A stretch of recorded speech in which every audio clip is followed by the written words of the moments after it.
Okay, today we're going to talk about going vertical. The path from the world back to the mind is this way. And I thought, well, let me review first of all what is here on the mind map. So there's 3 levels of mind here. There's the God mind, which is our source and where we've never left. That's reality, oneness. But because we're down here in a world of concepts and duality, we can't really know what that is. We can just intuit that there is reality and we're not in it. So there's God mind. Then there's the dreaming mind. Everything below here is dreaming. So here's the dreamer, which is the the mind that just had the tiny mad idea of, um, maybe I could be on my own. So that little wish gave rise to all the dream. And in the dreaming level here, the dreaming mind, there's 2 thoughts. There's the wrong mind, which is the part of us that wants to be separate.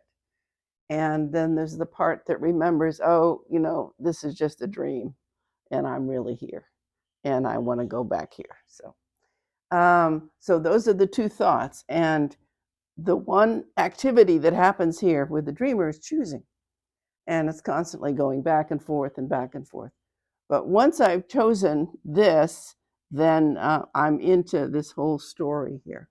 So this level is really, we could think of it as personal mind, your little story and your personal psychology, but really it's mindless down here. So this world is mindless. So there's a wonderful thing from the Bible. I don't know a lot of wonderful things from the Bible, but this is from Ecclesiastes. It was written 3,000 years ago. And everything is meaningless, says the teacher, utterly meaningless. What do people get for all their hard work? Generations come and go, but nothing really changes. You think about all the eras of history. Has anything improved? Well, you think, oh, of course, this is our modern world and our technology and so forth is wonderful. But has anything really changed in terms of our suffering? No. We still suffer exactly the same ways. We still make the same mistakes. We still attack one another. We still have wars. We still have diseases. So nothing has really changed down here at all, nor will it, as long as we stay identified with it. The sun rises and sets and hurries around to rise again.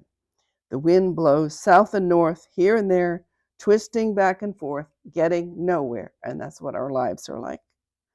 The rivers run into the sea, but the sea is never full. Then the water returns again to the rivers and flows again to the sea. Everything is so weary and tiresome. No matter how much we hear, we are not content. No matter how much we see, we are never satisfied. History merely repeats itself. It has all been done before and will continue to be done on this horizontal.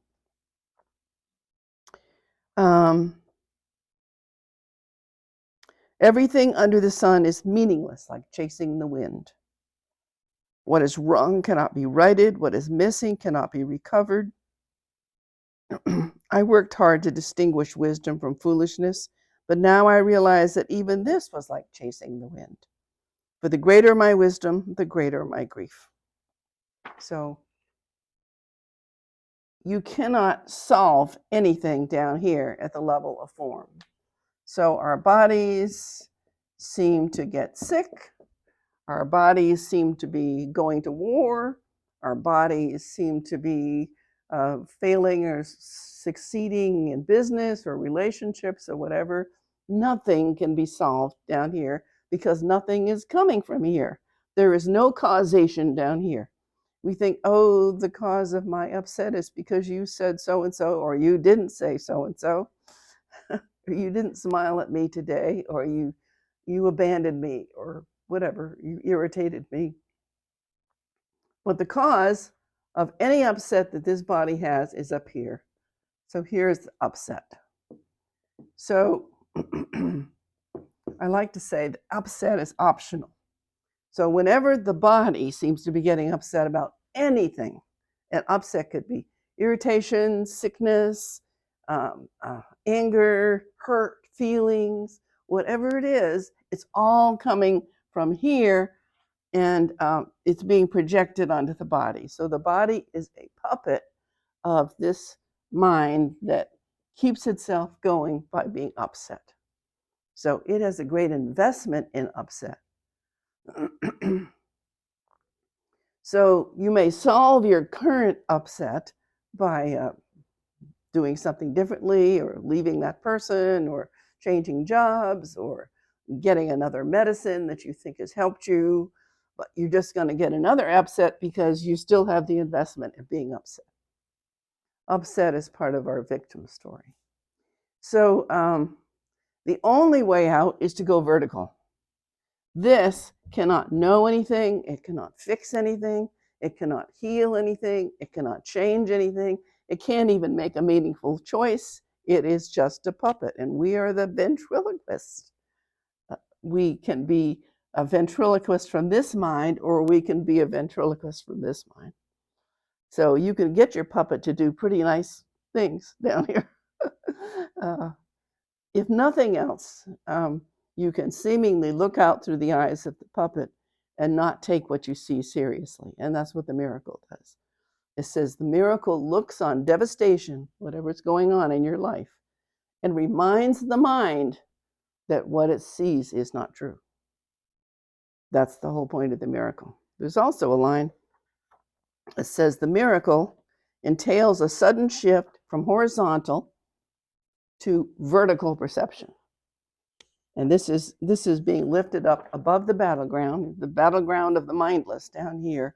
You have to come back to the mind, because that's where the action is, that's where the choice is, that's where the power is, and that's the only way out of the misery. So let's talk about what's in this mind over here. We'll talk about what's in the wrong mind. I lost my...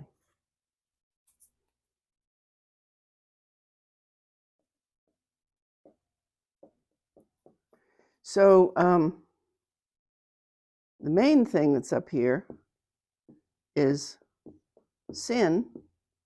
And I like to say that sin is an acronym that stands for separation is necessary. To keep this whole self-creation going, my little me, to keep me going, I have to have this story of sin. Why? Because it justifies my going down into a world, making bodies. It justifies my shattering my awareness, so that each body seems to be a separate awareness, looking out at other separate awarenesses, and each one saying, I'm the center. And so there's a battle of wills between the different centers. And that permeates everything that goes on in the world. Like in business or in commerce, you know, your money is sort of like a source of your will, how you spend your money. So the advertisers and the stores want you to come and spend your money there. So they try and seduce you into using your will money in their store so that they can get more of it. So they'll tell you all kinds of lies to get you in their store. And we think, well, that's normal. That's normal. So, but as a result of this, we have to put on what the Course calls the face of innocence, and we have to make everybody else guilty. In some way, everybody else is guilty. So even if I love you dearly and I think you're wonderful and you're my friend now, or you're my sweetie now, I'm just waiting until the time when I catch you doing something that I don't like. And then I get to say, hey, you're out of here. You know, I don't want anything more to do with you. So we live that over and over and over. And that's the chasing the wind. There's never satisfaction here. It cannot be, because we have cut ourselves off from wholeness. So now we're immediately in scarcity. So that's another thing that's sitting up here, is scarcity. So the Eagles did a song years ago called "There's a Hole in the World." There's a hole in the world tonight. They used to sing it in our church. Don't let there be a hole in the world tomorrow. Well, there's always going to be a hole in the world tomorrow. That's what the world was made for. And so the ego tells a story. You go out here in the world and you're going to feel a little lacking, but you just look in the right place. You get the right relationship, you get the right job, you get the right amount of money, you take the right trip, you build the right house, and you're going to be filled up. And so we keep looking over and over and over. And the ego's motto, the Course tells us, is seek, but do not find. So we're in the world of scarcity, and we're going on and on and on throughout history. There's always scarcity. And the whole physical world is part of this illusion, this hallucination of scarcity. So now there's not enough water in some places, or there's too much heat in some places, which is a scarcity of coolness, and a third of Pakistan is underwater. So they don't have enough food, they don't have enough place to live, they don't have enough help. And there are all of these calls for fill me up, send your money to me. We're poor victims. And there's a place in the Course in Miracles text where it talks about ultimately when you really establish yourself here, you're able to laugh at sickness, starvation, and death. Now, that just seems absolutely heartless, to laugh at sickness, starvation, and death. But when you see that you made the whole damn thing up, why wouldn't you laugh at it? How crazy am I to be imagining that I, who am part of this perfect oneness, am lacking anything? So there's sin and there's scarcity. And another basic thing up here is time. So let's talk about where time comes from, since we're talking about history, and everything stays the same throughout history. So sin is the idea something bad happened in the past. So the bad thing that happened is I believe that I left oneness. I destroyed oneness. So that's the sin part. Then I'm in terrible pain about this, which is guilt. And then now I'm fearful of being punished. So this is where time is going to get its origin. So we have sin is the past. Something bad happened in the past. Guilt is the present. And fear is the future. So the horizontal is this timeline that goes like this. And we all, in our seeming individuality, some people focus on the past. They have painful memories, they feel guilty, and their present is filled with guilt over things that happened in the past. Now, guilt is anything that is not perfect peace. So if you have, hurt feelings, that's a form of guilt. It's not like what the church says guilt is, but it's anything that is not perfect peace. It says something happened that's taken my peace away. My peace is gone because of the past. I can't ever go back and fix it. I'm guilty. I'm miserable. I'm sad. I'm unhappy. I'm angry, whatever it is. Some people like to focus on the future. Planners want to control the future. And so it's constantly defending against, well, I have to go out and buy all of this insurance. I have to have the greatest, latest technology because, and I have to have security for all of my accounts because somebody's going to break into my account and take away my identity and my bank account numbers and take away all of my money. Somebody who looks like me, I'll be afraid of. Somebody who doesn't believe the same way I do, well, I'm afraid of. Um, and I'm in a relationship, but I'm fearful that someone's going to see who I really am underneath and they're going to leave me.